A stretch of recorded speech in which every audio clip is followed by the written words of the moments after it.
Welcome to Mondays with Maxwell. My name is Mark Cole. I'm the president and CEO of the John Maxwell Leadership Enterprise. I believe every one of you watching this right now is just like John. You welcome Mondays because you look forward to starting your week off looking for ways to value people. And since today is Monday, my friends, let's hear from the man of the hour. He is our leader, our friend, John C. Maxwell.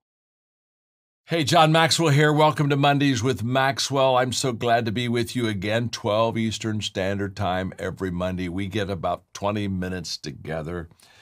And I'm continuing the Best Advice series. And today I'm going to give you another one of my best advices to you.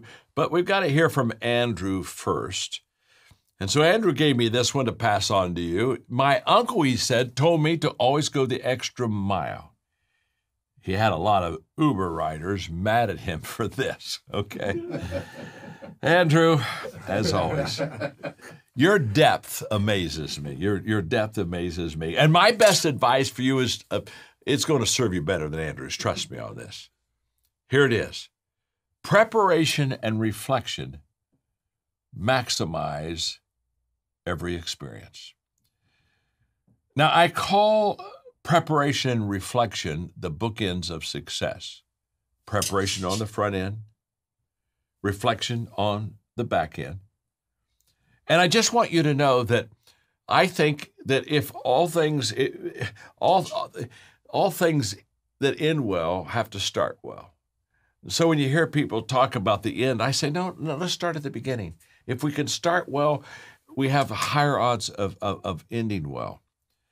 So let me just share with you a story of my first encounter with John Wooden, who was a lifetime mentor for me and huge. When I had the opportunity to have a meeting with John Wooden, I was very excited because of who he was, and I just had admired him so much as a coach, and I had one goal, and this is what I don't want you to miss. My goal wasn't just to meet him and have a picture taken with him. My goal was to have a mentoring relationship with him. And so I sat down and I asked myself, how do I get his attention? I mean, what do I need to do to make this more than a one-time deal? Because I'm always interested in people who they kind of want to meet somebody that they admire and they want to take a picture. And it's kind of like I met him and I got a picture and that's good. Well, I suppose that is good. But I wanted to go beyond that. I said, I've got to get his attention. How am I going to do it? Now, this fits right into our preparation, reflection, maximizing your experience. So I had about a month to prepare for our visit. And of course, John Wooden is known for his success pyramid. And so I got it out and I memorized it. I memorized all the values and the qualities that he had in the success pyramid.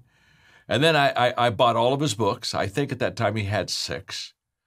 And I'd read a couple of them already, but I read the other ones I hadn't read. I marked them up, and as I was reading them, I wrote questions down that I want to ask out of his books. And so when I finished, I had 5 pages of questions. So now I'm out in Los Angeles. We're going to go have breakfast. He's offered to give me an hour. We're going to have breakfast together. We go to his old spot where his booth was. All of his friends are there. It's kind of old home week, and here I am, ready to learn. And so we do small talk for about 10 minutes, and I'm thinking, oh my gosh, I only have an hour and a half at the most, and we've already killed 10 minutes of it with small talk. I'm really wanting to get in there and start learning. And finally, Coach Wood looked over and said, John, he said, do you have any questions you'd like to ask me? Well, I said, I sure do, Coach. I've written them down. I said, do you mind if I get them out? He said, well, of course. He said, get them out. Ask me the question. So I put the legal pad down on the table at the booth where we were sitting, and he looked at it. He said, "Oh my goodness!" He said, that page is full of questions." I said, "Well, yeah, it is, Coach." I said, "That's page 1." He said, "Well, what do you mean it's page 1?" I said, "Well, I have another page," and I turned it over to page 2, full of questions. Page 3, full of questions. Page 4, full of questions. Page 5, full of questions. And he looked at me and said, "Oh my." He said, "I've never had anybody bring that many questions." He said, "We better get started." And we got started immediately. And wow, he kept answering questions. And he said, "Well, let's go over to my house for a little bit." And so we went over to his house. Long story short, At 4 o'clock that afternoon, I left him, and when I left him, we'd only taken care of page 1. In fact, he looked at me and said, John, he said, we only did 1 page. You got 4 pages I haven't answered. He said, would you mind coming back? Oh my gosh, would I mind coming back? I mean, I'm so excited. I mean, I want to say touchdown, but he's a basketball coach. You know what I'm saying? But I mean, I feel like running around the house. Would I like to come back? And I said, well, yeah, sure, I'd like to come. He said, well, let's set a date. You come on back. And here's what I want you to notice. 1 hour turned into 1 day. And 1 day turned into many years. Why? Preparation. Again, it was John Wooden who said, when opportunity comes, it's too late to prepare.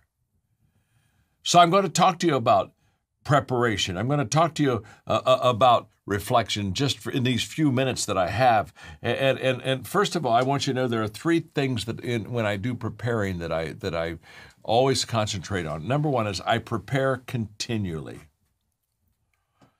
Now, there are 2 types of people. There are the people who wait for an opportunity and then they get ready, and then there are people who get ready to find the opportunity. Bill Bradley was a great basketball player.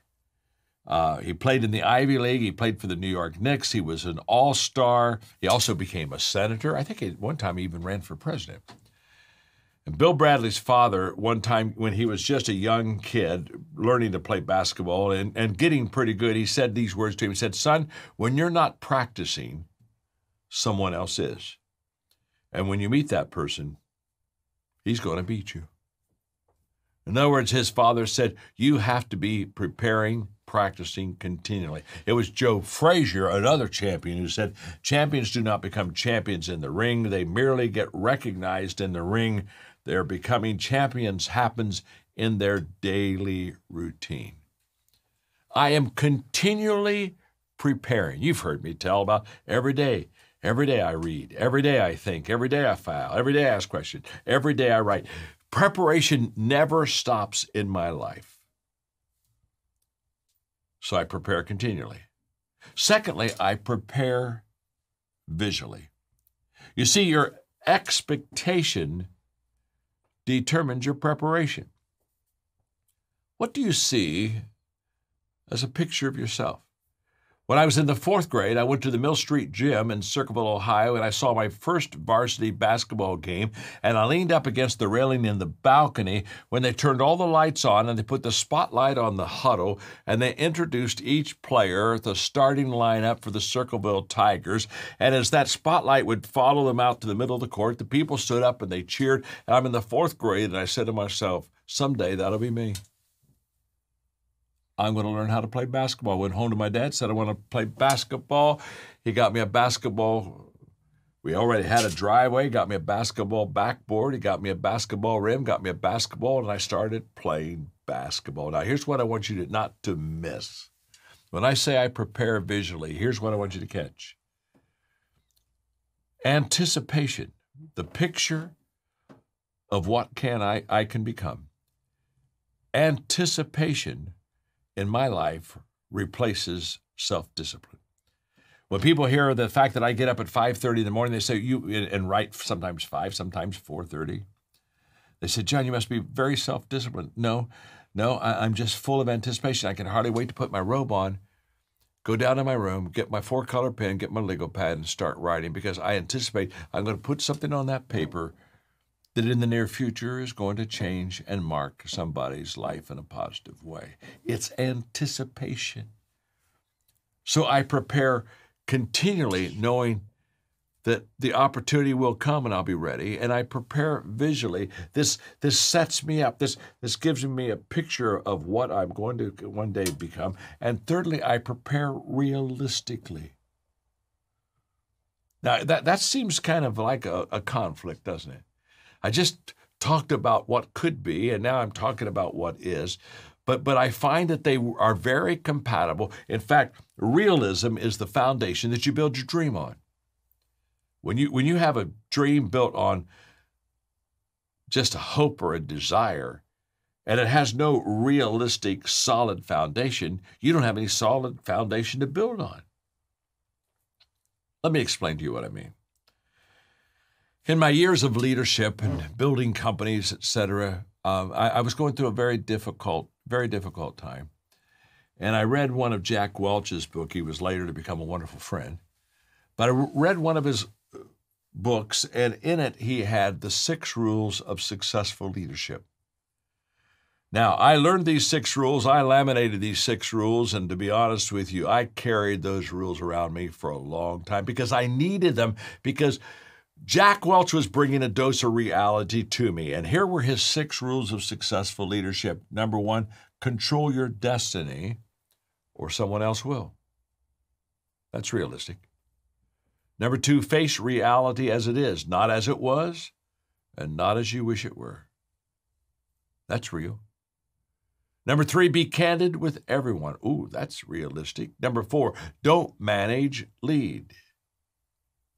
Look at number 5, change before you have to. Woo. And if you don't have a competitive advantage, don't compete. So I have 2 lines. I have the realistic line and I have the goal line. And I work and live between those 2. And I never let either one of them control or get out of balance or get out of whack. I just keep them together. So in preparation, the front end, bookend of success, I do those 3 things. I think continually, I think realistically, I think visually. Now let's just talk about reflection just for a minute. I'm so glad you're with me today. You see, reflection is so essential because it turns experience into insight. You show me a person that reflects on their life, and I'll show you a person that gains wisdom and insight. And in mentoring, one of the things I teach about mentoring, if you're going to be mentored by somebody, get prepared on that front end, but then on that back end, reflect. Every time I would leave John Wooden, I would have within the next 3 or 4 days after I left him, a day to just go over all the things he taught me and reflect and experience and enact. So I'm going to just close with the fact that most of you know that the last week of every year, I spend it pretty much alone. And I look at the last year and I reflect. I pull out all the stuff I could pull out, good, bad, beautiful, ugly, of the past year that gets me ready for my new year. And I have what I call year-end questions. These are reflection questions. I just give them to you in closing. Boy, we sure do cram a lot of stuff in 20 minutes, don't we? Here we go. Here are my year-end questions. Number 1, what made me proud? I look at my last year and I say, okay, what were the accomplishments? Question number 2, what did I learn? This is all about growth. What do I know now that I didn't know at the first of last year? 3, who did I lead? This is all about my calling. My calling is to lead leaders. Who did I bring into my life that I led them? Question number 4, what held me back? Wow. This question is really deep. I look at my year, I see the people I was with, the things I did. Okay. Do I have an anchor there? Do I have something that held me back? What held me back? This is all about awareness. You cannot fix what you don't realize. Number 5, do I still love to do what I do? This is all about passion. If I'm going to re-up for the next year, I got to feel it. Number 6, oh my gosh, you talk about a question. Number 6, am I willing to pay the price again this year? You see, you always pay the price. There's no such thing as you stopped paying the price, but you continued to succeed and grow. No such thing. That's all about commitment. Number 7, what is important right now? That's all about my priorities as I go looking at the new year. What do I need to change? Those are the challenges I need to face as I go into the new year. And then finally, what is my word for the year, which keeps me focused. So here we have it. Preparation, reflection. If you want to maximize your life, if you want to maximize your encouragement, be very intentional. Do the 3 things I talk about on the front end, and then reflect and draw out the essence of all of your experiences and help maximize those for your life. Wow, I love my Mondays with you. Thanks for being with me. Tell your friends, will you? Every Monday, 12 Eastern Standard Time, noon, I'm here with 20 minutes, and I'm also here to let you meet one of my coaches. I'm so proud of my John Maxwell team, and you're about to meet one of our real successful coaches. Thanks for being with us.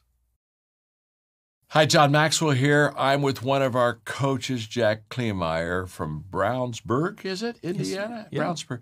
Now, Brownsburg, Indiana, my first church was in Hillham, Indiana, French Lick. Brownsburg would be a little north of it, wouldn't it? Mm-hmm. About an hour? About an hour, yes, sir. About an hour away. And you joined the John Maxwell team in, 2015? 2015, yeah. I saw the opportunity come up in 2011, and I thought, I can't afford it.